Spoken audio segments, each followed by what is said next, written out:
Good morning student, मैं पंकज कुमार करम विद्या मंदिर शिक्षण संस्थान की ओर से ऑनलाइन क्लास में फिर से आपका स्वागत करता हूं। आज हम अपनी इस वीडियो में क्लास 12 बायोलॉजी चैप्टर नंबर 18 तेल, रेशे, मसाले एवं औषधीय उत्पादक पादपों का अध्ययन करेंगे। आज का जो टॉपिक होगा वो होगा आर्थिक वनस्पति विज्ञान।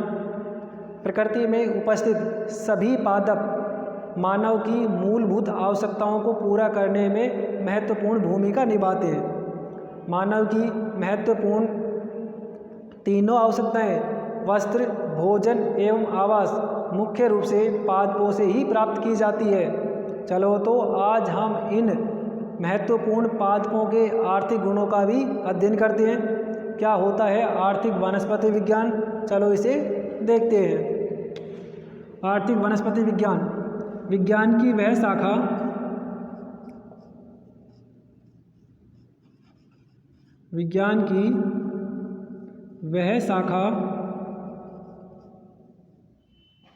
जिसके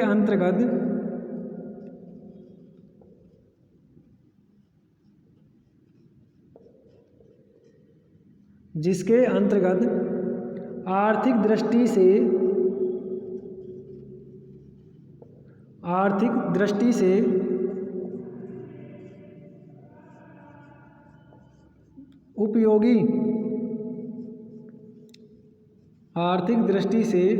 उपयोगी पादपों का अध्ययन किया जाता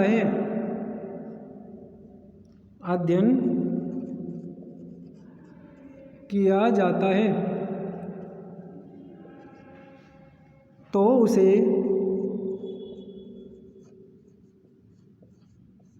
आर्थिक वनस्पति विज्ञान कहते हैं।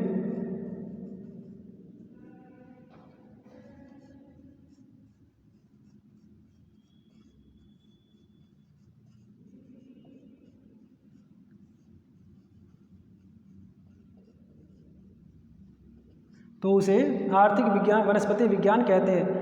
विज्ञान की वह शाखा जिसके अंतर्गत आर्थिक वनस्पति तथा उनके उपयोगी उत्पादों का अध्ययन किया जाता है तो उस विज्ञान को हम आर्थिक वनस्पति विज्ञान कहते हैं। आर्थिक वनस्पति विज्ञान में सम्मिलित सभी पादपों का आज हम इस वीडियो में अध्ययन करेंगे।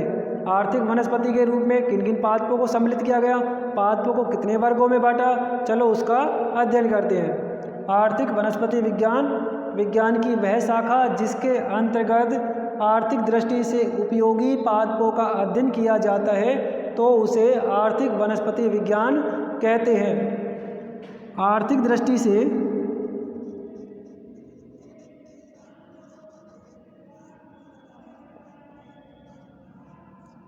उपयोगी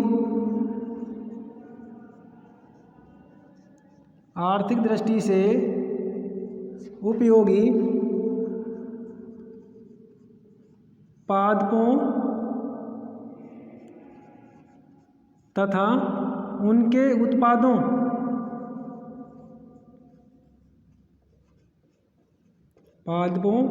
तथा उनके उत्पादों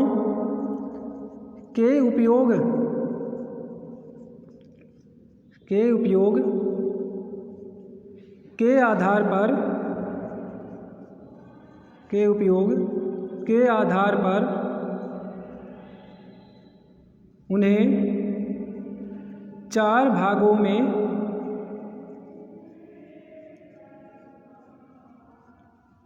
वर्गीकृत किया गया है।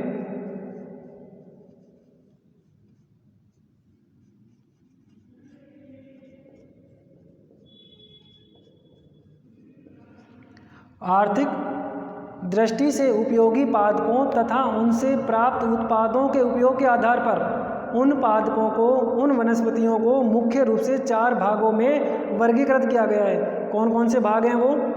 नंबर 1 तेल उत्पादक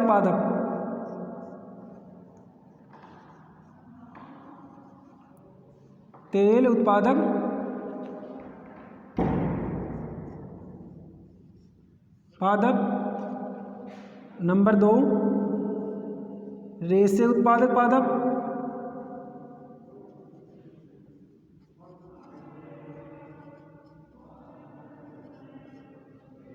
नंबर 3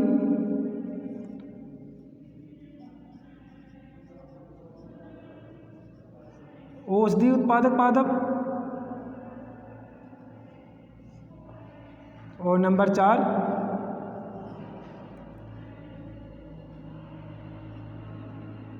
खाद्य उत्पादक पादप।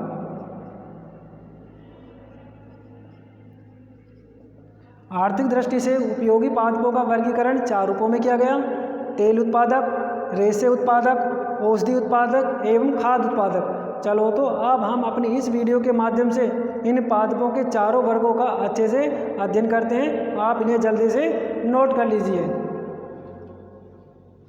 बात करते हैं तेल के बारे में। तेल की रासायनिक प्रकृति कैसी होती है? साधारण तापमान पर तेल किस रूप में दिखाई देता है, इसका अध्ययन करते हैं। तेल वसीय तेल,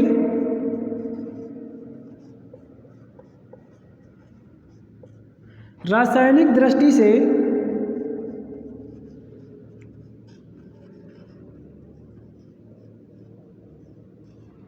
वसीय तेल रासायनिक दृष्टि से जटिल कार्बनिक पदार्थ होते हैं।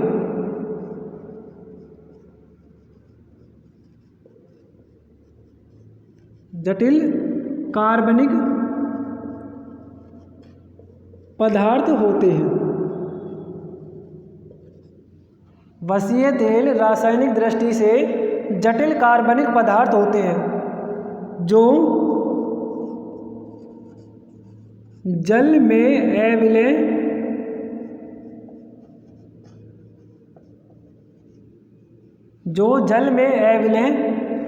तथा सामान्य तापक्रम पर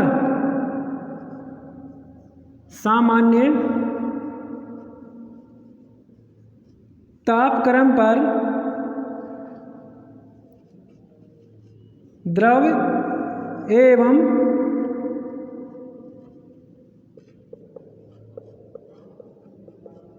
अर्धठोस रूप में रहते हैं।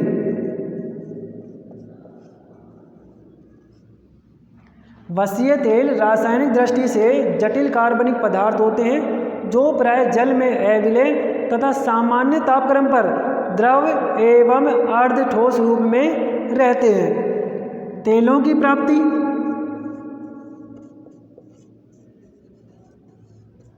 तेलों की प्राप्ति मुख्य रूप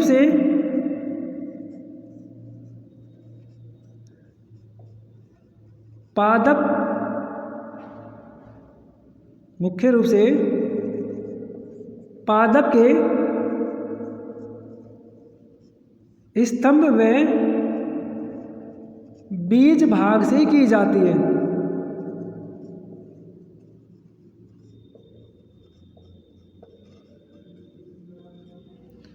तेलों की प्राप्ति मुख्य रूप से पादप के स्तंभ व बीज भाग से की जाती है। ये तो हमने जाना तेल के बारे में। क्या तेलों के प्रकार भी होते हैं? चलो तेलों के प्रकार के बारे में भी अध्ययन करते हैं। नेक्स्ट टॉपिक, तेलों के प्रकार।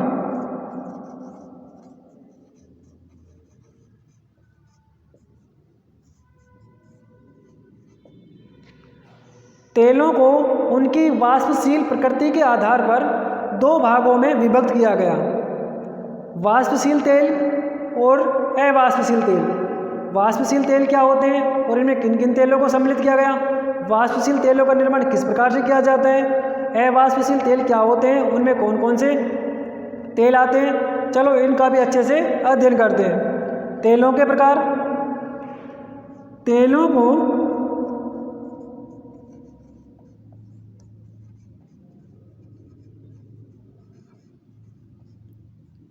वाष्पशील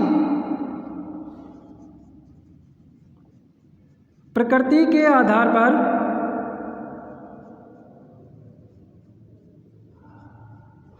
दो भागों में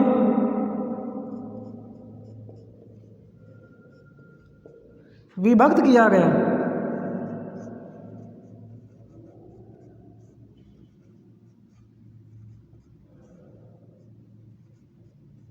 दो भागों में विभक्त किया गया। नंबर 1 वाष्पशील तेल,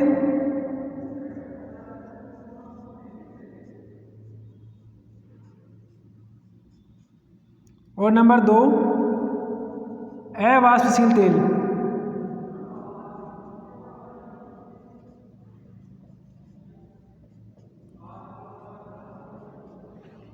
तेल मुख्यतः दो प्रकार के होते हैं जो कि उनकी वाष्पशील प्रकृति के आधार पर बटे होते हैं।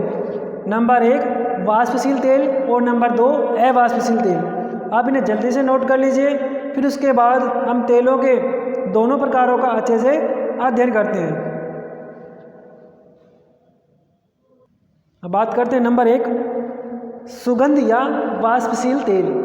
सुगंध या वाष्पशील तेल क्या होते हैं और कौन कौन से पादपों से इनकी प्राप्ति की जाती है। सुगंध या वाष्पशील तेल। वाष्पशील तेल वाष्पशील तेल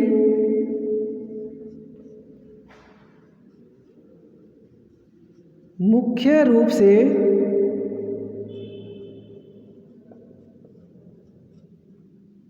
सुगंधित वाष्पशील तेल मुख्य रूप से सुगंधित एवं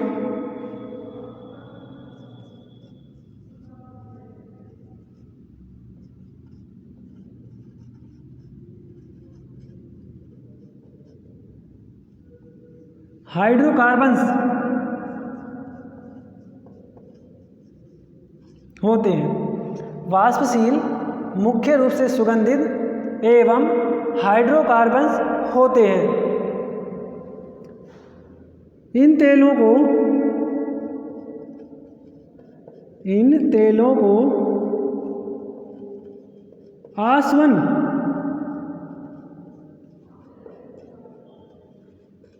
विधि द्वारा आसानी से पृथक किया जा सकता है।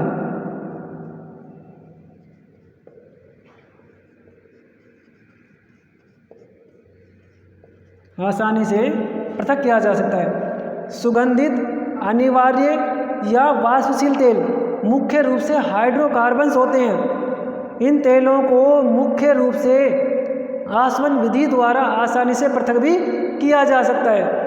आज वाष्पशील तेल में कौन कौन से पादपों को सम्मिलित किया गया। वाष्पशील तेल में गुलाब,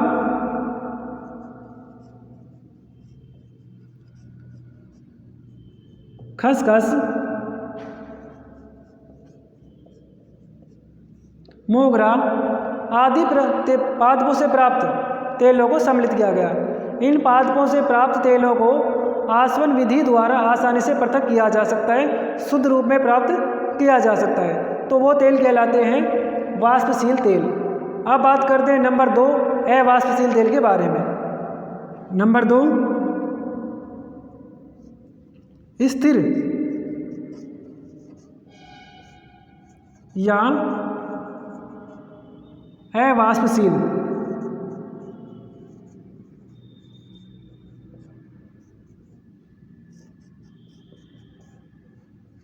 स्थिर या अवाष्पशील क्या होते हैं। वे तेल जो अपनी सामान्य प्रकृति में रहते हैं, स्थिर अवस्था में रहते हैं, जिन्हें आसवन विधि द्वारा पृथक नहीं किया जा सकता, उनको पृथक करने के लिए अन्य प्रक्रमों को अपनाया जाता है, तो वो तेल स्थिर या अवाष्पशील तेल की श्रेणी में आते हैं। जैसे विभिन्न प्रकार के खाद्य तेल, सरसों का तेल, मूंगफली का तेल आदि। आप इसे जल्दी से नोट कर लीजिए, आप इन्हें नोट कीजिए। स्थिर अवाष्पशील तेल वसीय तेल अवाष्पशील होते हैं जो वसीय अम्लों तथा ट्राइग्लिसराइड एल्कोहल के एस्टर होते हैं। इनको आसवन विधि द्वारा पृथक नहीं इनको आसवन विधि द्वारा पृथक नहीं किया जा सकता है। अवाष्पशील तेल क्या होते हैं? मुख्य रूप से वसीय तेल अवाष्पशील होते हैं जो कि वसीय अम्लों तथा ट्राइग्लिसराइड एल्कोहल के एस्टर होते हैं। इनको आसवन विधि द्वारा पृथक नहीं किया जा सकता है। जैसे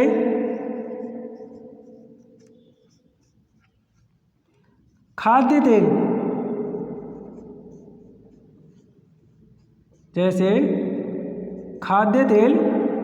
सरसों, मूंगफली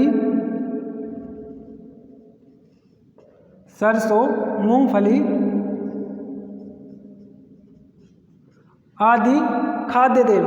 तो इस प्रकार से तेलों को वाष्पशील प्रकृति के आधार पर दो भागों में विभक्त किया, वाष्पशील तेल और अवाष्पशील तेल। अब हम बात करते हैं अवाष्पशील तेल के बारे में। अवाष्पशील तेल को यदि वायु में खुला रख दिया जाए तो वायु के संपर्क में आने पर वो चार रूपों में अपनी प्रकृति को प्रदर्शित करते हैं। हम कह सकते हैं वसीय तेल के या अवाष्पशील तेल के प्रकार। अवाष्पशील तेल को वायु के संपर्क में आने के आधार पर चार भागों में आगे और विभक्त किया जा सकता है। कौन कौन से रूप होंगे वो, चलो उनका अध्ययन करते हैं, आप इसे नोट कर लीजिए।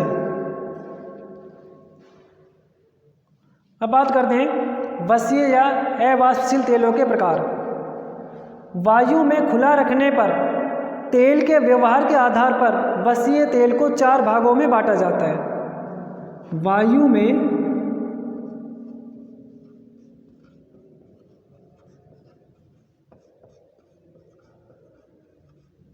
खुला रखने पर तेल के व्यवहार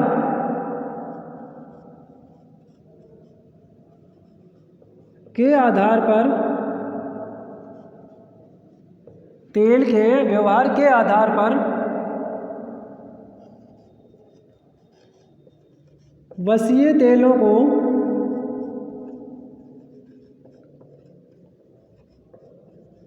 चार भागों में विभक्त किया जाता है।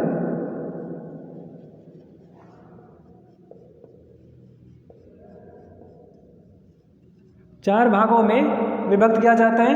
कौन कौन से भाग? नंबर 1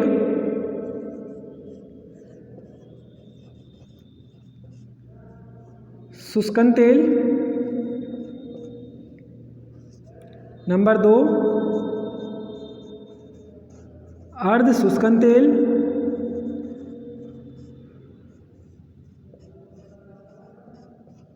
नंबर 3 अशुष्कन तेल,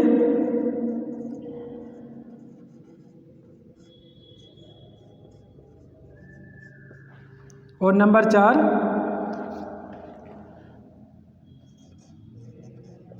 वसा या चर्बी।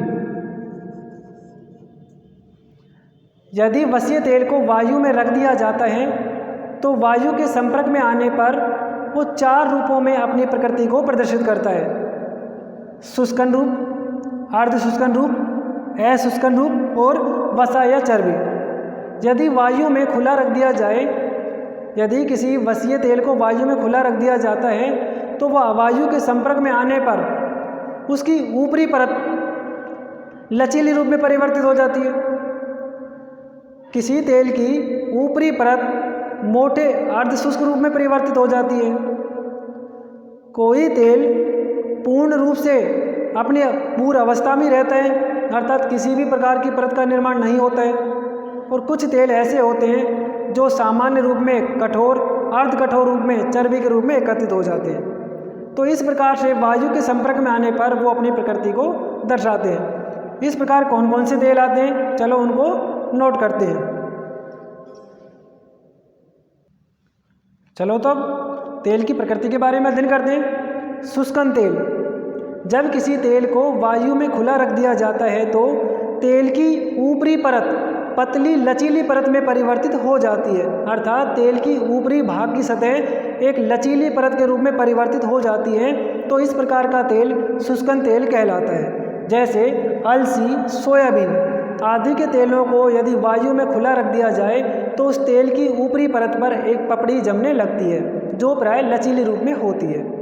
उसके पश्चात अर्ध शुष्कन तेल, यदि किसी तेल को वायु के संपर्क में रख दिया जाए, वायु में खुला रख दिया जाए, तो उसकी ऊपरी सतह मोटे स्तर में अर्ध ठोस रूप में जमने लगती है, तो उस तेल को अर्ध शुष्कन तेल कहते हैं। जैसे तिल का तेल, सूरजमुखी का तेल आदि। इसके पश्चात अशुष्कन तेल, कुछ तेल ऐसे होते हैं जिन्हें वायु में खुला रख दिया जाए तो किसी भी प्रकार की कोई परत का निर्माण उन पर नहीं होता है। जैसे सरसों का तेल, मूंगफली का तेल आदि तेलों को यदि खुले वातावरण में रख दिया जाए तो इन तेलों की सतह पर किसी भी प्रकार की कोई परत निर्मित नहीं हो पाती है। उसके पश्चात वसा या चर्बी, कुछ पदार्थ कुछ तेल जैसे नारियल का तेल, पाम ऑयल ऐसे होते हैं जो वायु के संपर्क में लंबे समय तक रख दिए जाएं। वायु के संपर्क में लंबे समय तक रख दिए जाएं तो वो धीरे धीरे अर्ध ठोस रूप में बदलने लगते हैं। कह सकते हैं वो मोटी चर्बी के रूप में, वसा के रूप में एकत्रित होने लगते हैं। तो इस प्रकार वसीय तेलों को 4 भागों में विभक्त किया गया। आज का वीडियो आपको अच्छे से समझ में आया होगा, आप इसे जल्दी से नोट कर लीजिए। आने वाली वीडियो में इससे आगे के टॉपिकों पे बात करेंगे, जिसके लिए आप हमारे चैनल को लगातार देखते रहें। चैनल को लाइक करें, सब्सक्राइब करें और कमेंट भी ज़रूर करें। धन्यवाद।